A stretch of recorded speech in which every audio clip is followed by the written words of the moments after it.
नोखा।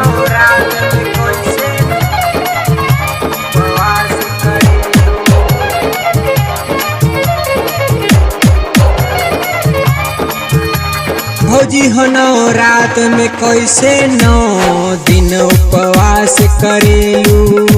भौजी हो रात में कैसे 9 दिन उपवास करेलू।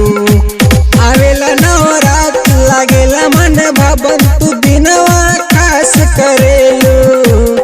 हाँ खास करेलू। भौजी हो रात में कैसे 9 दिन उपवास करेलू। भौजी हो रात में कैसे 9 दिन उपवास करेलू।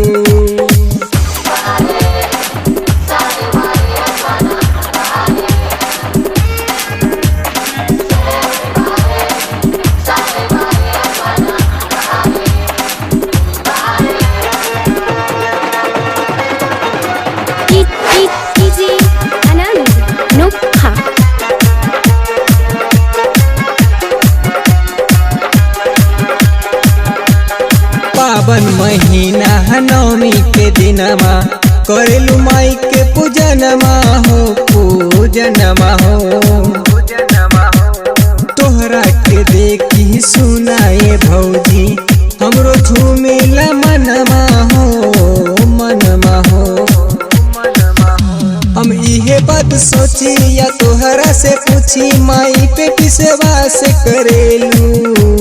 हाँ विश्वास करेलू। भौजी हो रात में कैसे 9 दिन उपवास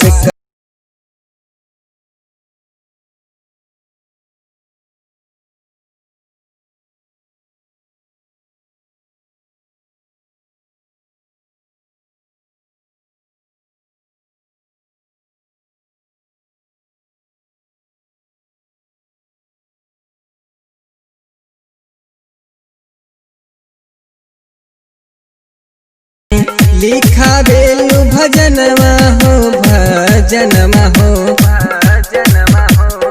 विजय दीवाना गावेला हरदम माई के गुण गनमा हो गुण गनमा हो। पूरा दमाई ललसा भरब सकलसा तू सबसे बात करेलू। तू सबसे बात करेलू। भौजी हो रात में कैसे 9 दिन उपवास करेलू। भौजी हो रात में कैसे 9 दिन उपवास करेलू। आवेला नवरात लागेला मन भवन तू दिनवा खास करेलू। तू दिनवा खास करेलू। भौजी हो रात में कैसे 9 दिन उपवास करेलू। भौजी हो रात में कैसे 9 दिन उपवास करेलू।